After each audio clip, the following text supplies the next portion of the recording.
conferência de abertura é por conta do Padre Estevão, porque antes de entrarmos na obra é preciso ver a história da pessoa, os traços biográficos.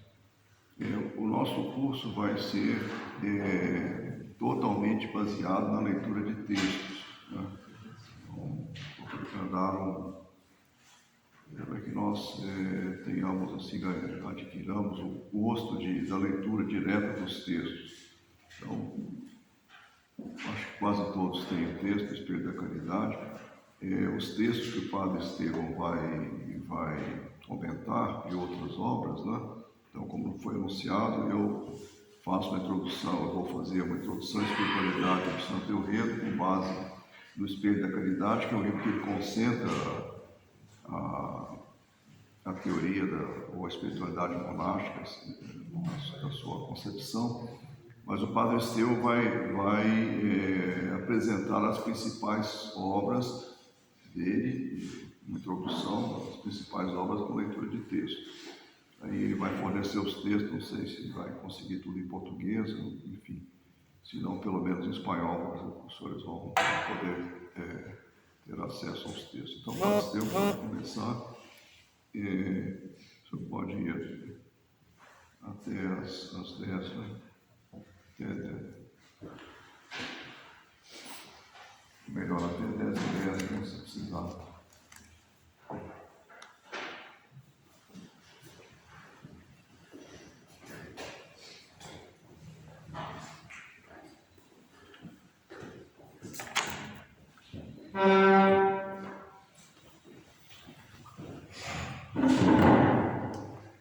Acho que eu devia começar falando que eu não sou nenhum especialista em Santo Eulredo, a gente vai mais estudar junto do que eu dar uma aula, digamos assim.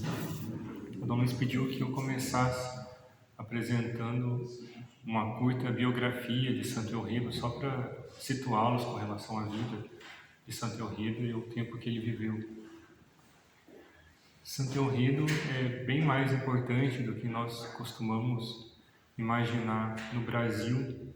Ele é muito pouco conhecido, até mesmo nos meios monásticos nós conhecemos o nome, conhecemos essas obras principais, principalmente o Espírito da Caridade e a Amizade Espiritual, que foram editados em português, mas nós não temos ideia do que ele foi no tempo dele, principalmente na Inglaterra. Ele foi chamado de Bernardo do Norte, ou seja, a mesma irradiação que São Bernardo teve para toda a cristandade naquele tempo, no século XII, Santo Eulredo teve com relação à Inglaterra e à Escócia, à Grã-Bretanha. E talvez, mais do que São Bernardo, Santo Eulredo, conseguiu harmonizar a vida monástica e essa influência que ele teve no mundo do seu tempo. São Bernardo se chama a si mesmo a quimera da Europa, porque ele é essa mistura estranha de monge e político, de eclesiástico, né, que se intromete, digamos assim, até no papado, chega a dar ordens ao Papa, e está sempre viajando, enquanto Santo Eulredo consegue permanecer mais como monge e mesmo assim ter uma influência muito grande no seu país, na sua ilha, né, na Grã-Bretanha. Infelizmente nós não temos as cartas de Santo Eulredo, elas se perderam, então nós não temos o conteúdo dessa influência que ele teve, não sabemos exatamente do que ele tratou, mas nós temos cartas que outras pessoas mandaram para ele, outros abades do tempo, inclusive, por exemplo, o abade de Westminster, em Londres, aquela abadia famosa, onde os reis foram coroados no mês passado. Ele tinha muito contato com aquela abadia, chegou a se hospedar lá várias vezes. Também nós vemos com uma relação bastante profunda com o bispo de Londres, que era já naquele tempo uma cidade importantíssima. Então nós vemos assim o tamanho da influência de Santo Eulredo na Inglaterra. E com relação às fontes da sua vida, como nós podemos conhecer algo da sua vida são principalmente duas fontes principais. E a primeira delas é o próprio Santo Eulredo, porque ao contrário de São Bernardo, Santo Eulredo fala muito da sua vida. Nos seus escritos ele conta muito como foi a sua juventude, os problemas que ele teve, todo o processo de conversão pelo qual ele passou. Ele é muito mais expansivo, digamos assim, ele gosta de se inspirar nas Confissões de Santo Agostinho, e assim ele fala muito mais de si mesmo do que São Bernardo, que é sempre muito contido com relação a si mesmo, não gosta de falar daquilo que está dentro do seu coração. E a segunda fonte para a vida de Santo Eulredo é o seu biógrafo, que foi seu secretário também, Walter Daniel. Só que com relação a essa vida, eu tenho aqui em francês, na coleção Pendicito, se eu não me engano, ela foi traduzida em espanhol pelos padres de Azul, mas eu não tenho aqui para mostrar. Essa seria a segunda fonte da vida de Santo Eulredo.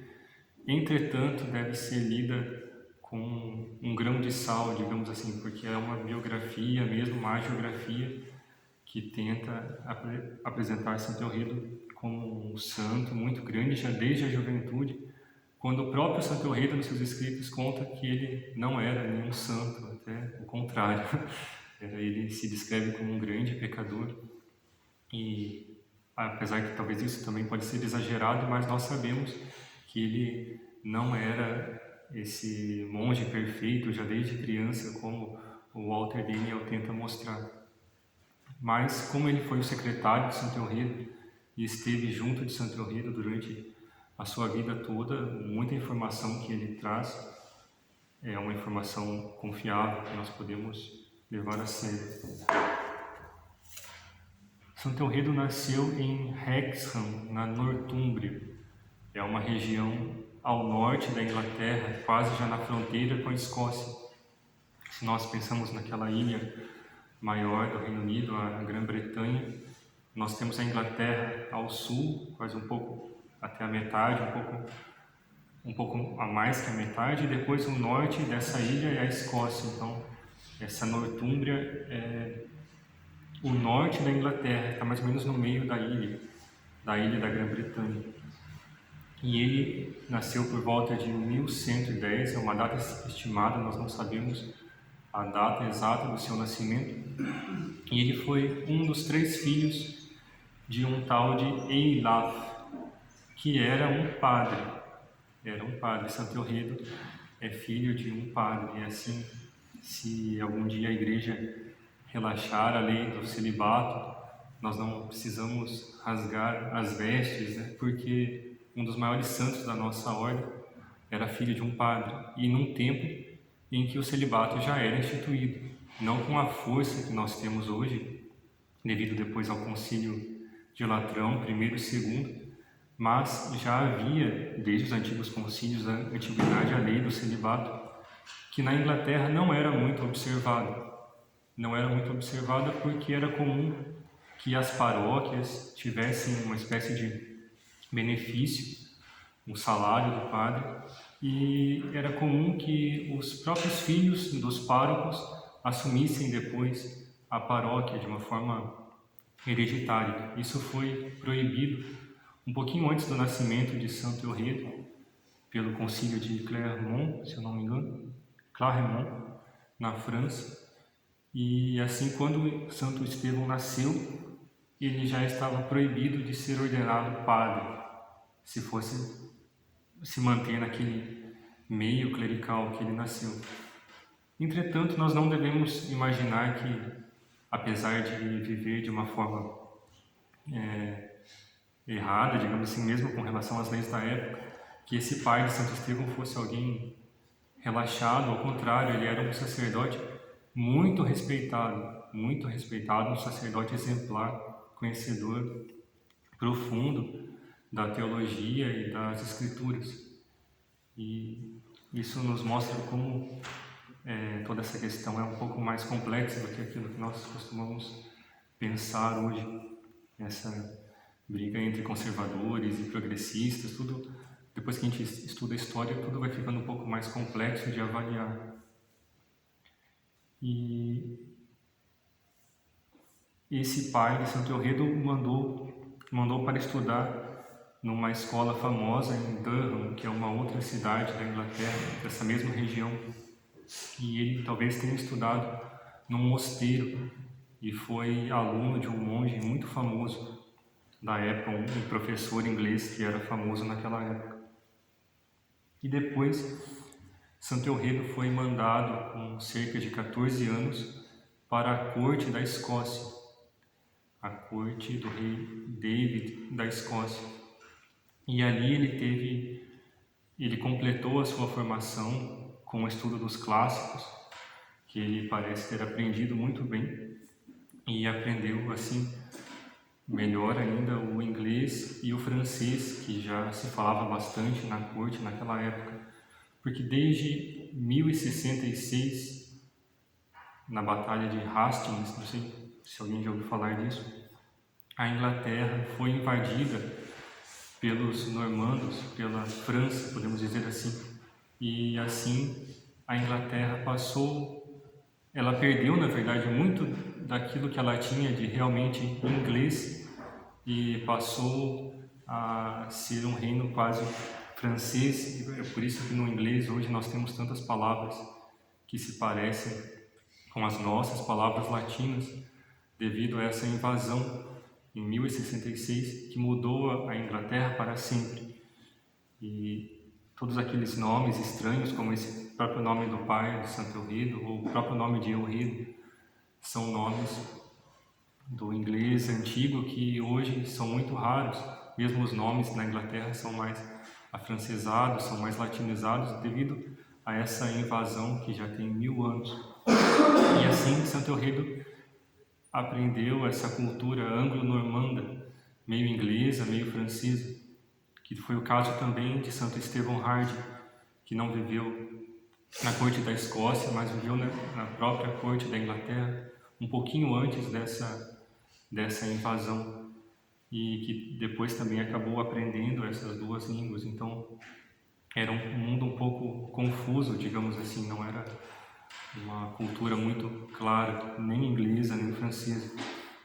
E esse jovem de 14 anos, que era muito amável, né, muito querido por todos, acabou crescendo muito rapidamente nessa corte, ficando cada vez mais importante, até receber o cargo de ecônomo, ou de dispensator, como aparece em latim, uma espécie de mordomo do rei.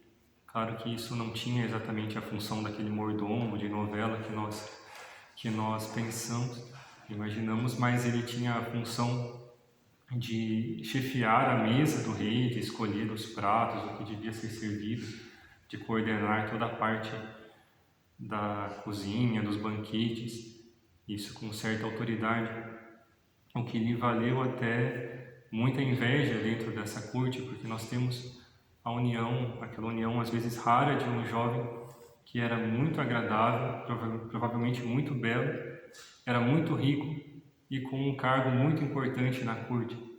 E assim, Santo Eulredo começa a sofrer não só a inveja dos outros cavaleiros da sua época, mas também o assédio das mulheres da corte, das meninas. E nós o vemos descrever que ele teve muitos problemas com relação à castidade. Foi muito difícil para Santo Estevão conservar a castidade. E nós vimos, inclusive, um cavaleiro denunciando o santo, na época ainda não era o Santo Eulredo, mas o Eulredo, diante do rei por um crime gravíssimo. Nós não sabemos qual foi o conteúdo desse crime e nem mesmo sabemos se aconteceu ou não, mas provavelmente aconteceu, porque o próprio Santo Eulredo respondeu que se ele pecou foi diante de Deus e não diante do rei, e assim ele conseguiu manter o seu cargo. Esse Santo Eulredo ainda adolescente, mas alguma coisa aconteceu e ele mesmo conta que era muito difícil essa vida na corte, porque ele chegou a um grau de importância muito elevado, e ele conta que, ao mesmo tempo que todos achavam que ele estava muito bem, que ele vivia muito feliz, inclusive porque era o melhor amigo dos herdeiros do rei, era o melhor amigo do Henri, que era o próprio filho do rei, que depois morreu muito jovem, e dos seus 2 enteados. Então, o rei estava quase no mesmo nível dos príncipes, digamos assim, estava sempre junto aos príncipes. E apesar de tudo isso, dessa vida muito que lhe proporcionava muita alegria externamente, ele disse que ele vivia numa profunda tristeza. Talvez já seja um sinal dessa vocação que Deus estava plantando no seu coração. E uma tristeza tão profunda que ele mesmo disse que chegou a pensar no pior remédio que a natureza pode oferecer. Nós não sabemos exatamente do que se trata, mas talvez até a morte, talvez até o suicídio. Nós não conseguimos pensar como era o coração desse adolescente, mas devia estar em um turbilhão nessa mistura de sentimentos. Entretanto, toda essa descrição a respeito dos pecados de Santo Estevão, do que ele mesmo conta, também deve ser lida com um certo grão de sal, porque os seus melhores amigos na corte eram muito santos, então talvez ele apenas se compare com relação a esses amigos. Um deles vai morrer mesmo como santo, um abade cisterciense importante que foi canonizado.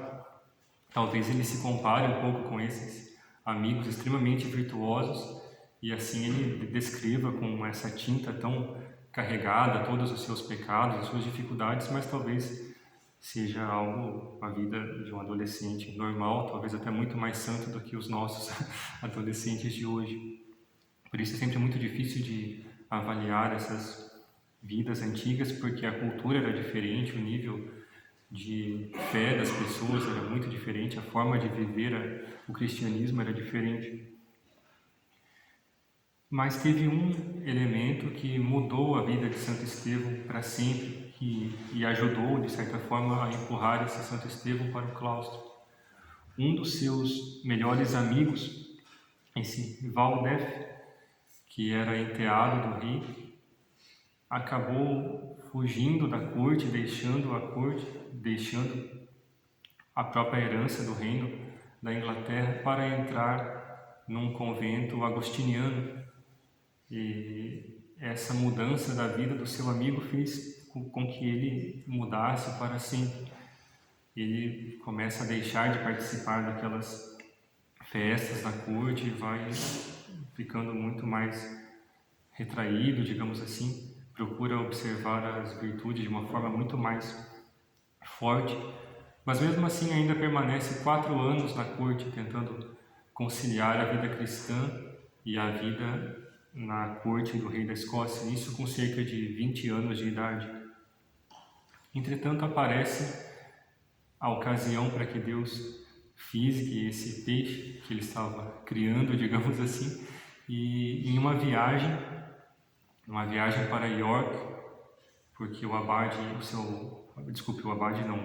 rei tinha pedido para que ele enviasse uma missiva ao bispo de York, e ele vai com certos cavaleiros até York, e na volta ele passa muito próximo de um mosteiro que foi recém-fundado, um mosteiro de monges brancos que tinham chegado da França.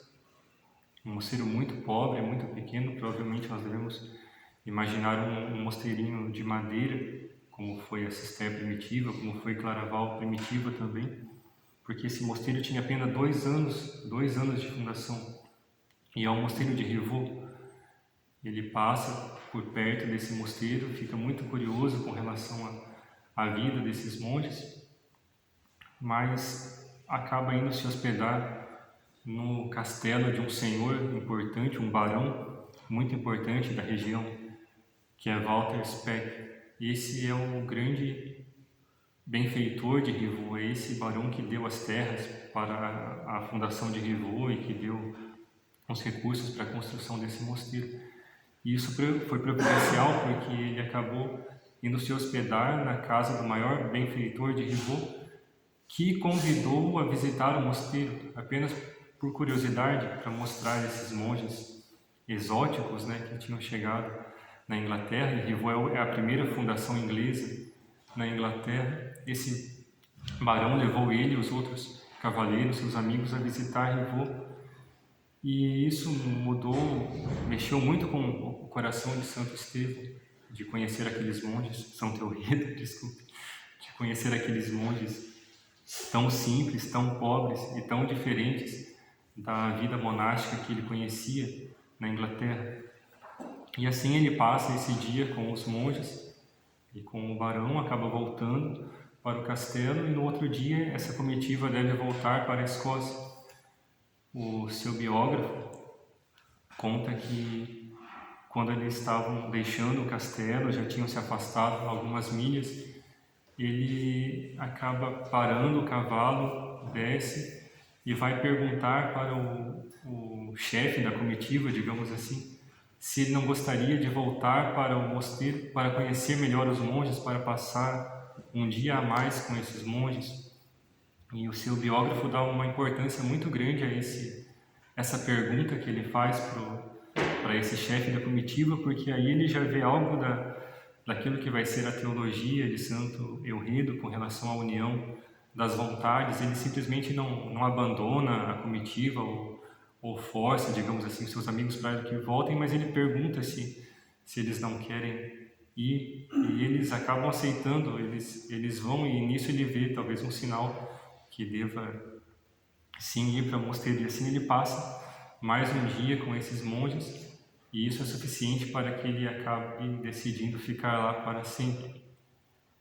E ele se inspira muito nas Confissões de Santo Agostinho. Ele vê muito, talvez por causa da sua vida como adolescente, dos problemas que ele teve, ele se inspira muito em Santo Agostinho, e de certa forma teve uma conversão parecida com a de Santo Agostinho, uma conversão bastante radical. E assim ele acaba ficando no mosteiro, não volta para a corte, e tenta convencer alguns amigos para que ficassem com ele, mas ele não tem aquela força de São Bernardo, e apenas um dos seus amigos, um ou dois se eu não me engano, mas quase certeza que apenas um, acaba ficando com ele, e todos os outros voltam para a corte, né? E não são malucos o suficiente para ficar em Rivaux. E assim nós temos a virada mais importante entre a vida desse Eurido da corte e o Eurido monge, né?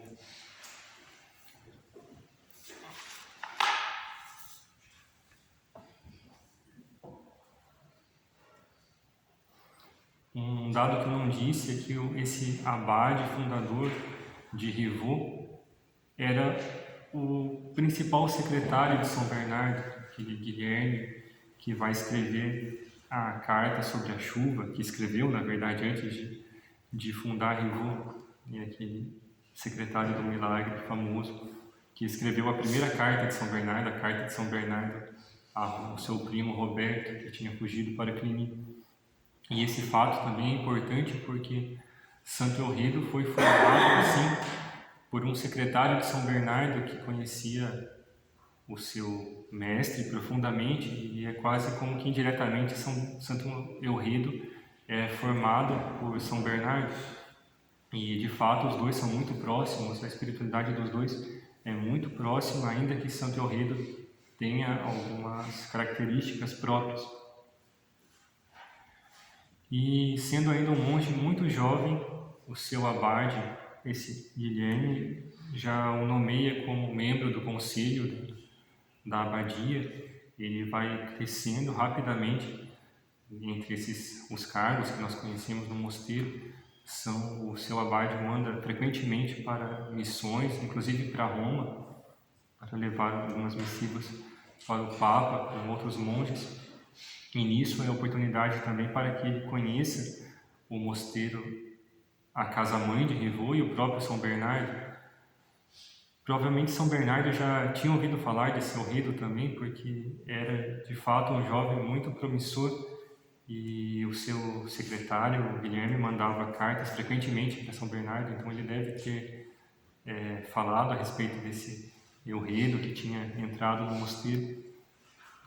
E São Bernardo o conhecia, inclusive São Bernardo apresenta ao Papa, São Bernardo envia também algumas cartas ao Papa em uma ocasião, e apresenta ao Papa alguns daqueles jovens que ele chama de jovens simples, mas dentro desses jovens simples estava o próprio Santo Eulredo.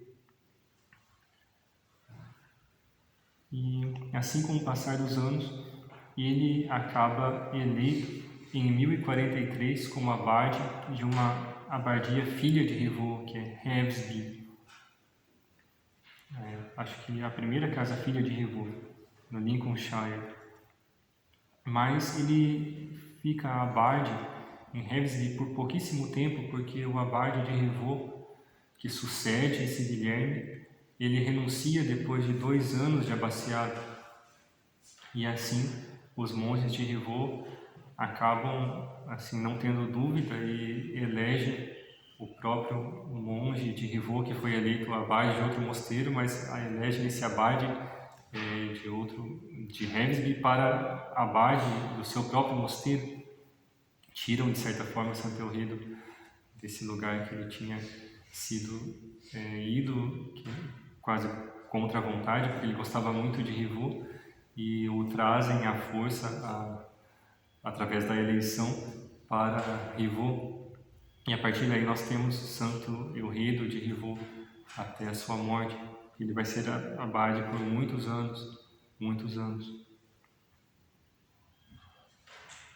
Também um dado importante que eu esqueci de dizer é que ele foi mestre de noviços por 2 anos antes de ser eleito abade. Isso também é importante porque muito da espiritualidade de Santo Eulredo e do conteúdo das suas obras tem algo desse caráter de um ensinamento aos noviços.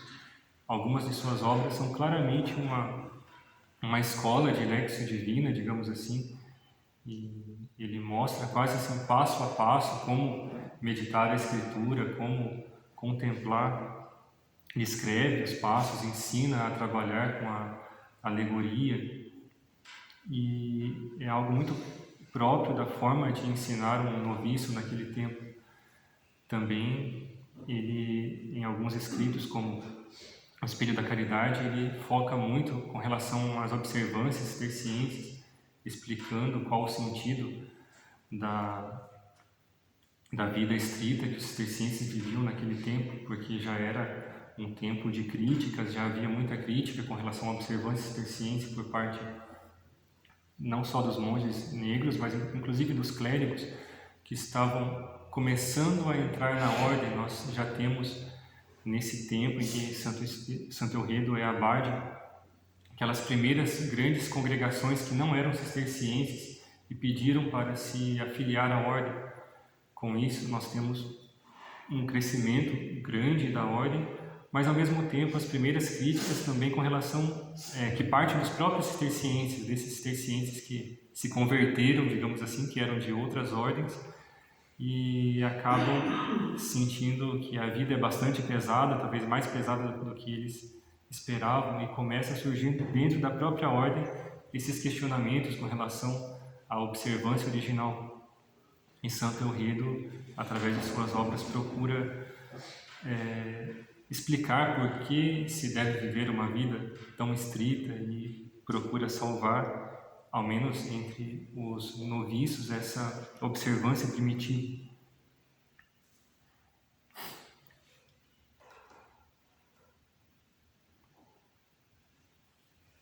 Outro dado importante também é que, talvez com relação ainda a essa forma de escrever de um mestre de noviços, que nunca vai deixar de ser mestre, de certa forma, durante toda a sua vida, Santo Eulredo é muito marcado por esses colóquios com os seus noviços, colóquios com os monges também na comunidade.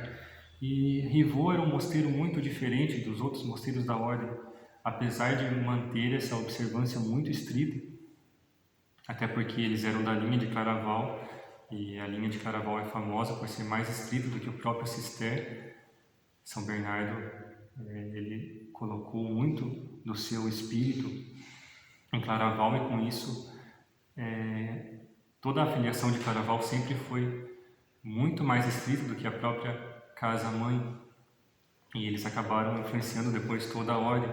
Mas com isso nós sabemos que, com certeza, a vida em Revaux era muito estrita, mas tinha um aspecto de doçura muito grande, porque, ao contrário dos outros mosteiros, nós vemos nos escritos muito frequentemente os monges se reunindo para conversar a respeito de assuntos de edificação espiritual, o próprio Santo Eulredo brincando muito, assim, e temos quase o que nós chamaríamos de recreio, né? E ao menos um recreio espiritual. E nos últimos 10 anos em que Santo Eulredo viveu na enfermaria, praticamente toda hora tinha gente lá falando com ele, e às vezes grupos inteiros de monges. Inclusive alguns especialistas da legislação da ordem cisterciense pensam que um instituto que foi aprovado pelo capítulo geral por volta dessa época, que proibia esse tipo de relação de colóquios com muitas pessoas, e nós vemos daí que começam a surgir proibições, falando, não, no máximo 2, no máximo 3. Talvez seja por culpa do próprio Estevão, do próprio Eulredo, eles estavam ficaram sabendo como era a vida em Revaux, e o capítulo geral tratou de controlar um pouco esses colóquios que estavam ficando muito frequentes. Nós não sabemos se é por causa de Revaux, mas é provável que sim. É provável que sim, porque não há na literatura cisterciense paralelo com relação a esses colóquios de Revaux. Nós temos sim alguns, nós vemos monges que contam histórias edificantes para outros, nós vemos os monges conversando um ou outro na enfermaria, aproveitando os momentos finais de algum monge idoso muito doente para conseguir tirar dele alguma história edificante, mas não temos esses colóquios com muitos monges, e inclusive Santo Eulredo, ele mesmo critica, fala que nessas conversas se perde o fio da meada, digamos assim, muito rapidamente, depois se começa a falar de comida e outras coisas. Então nós temos uma certa ideia de como era a vida em Revaux, e é provável sim que essas novas legislações da metade do século XII tenham sido um pouco dirigidas ao ritmo de Revaux.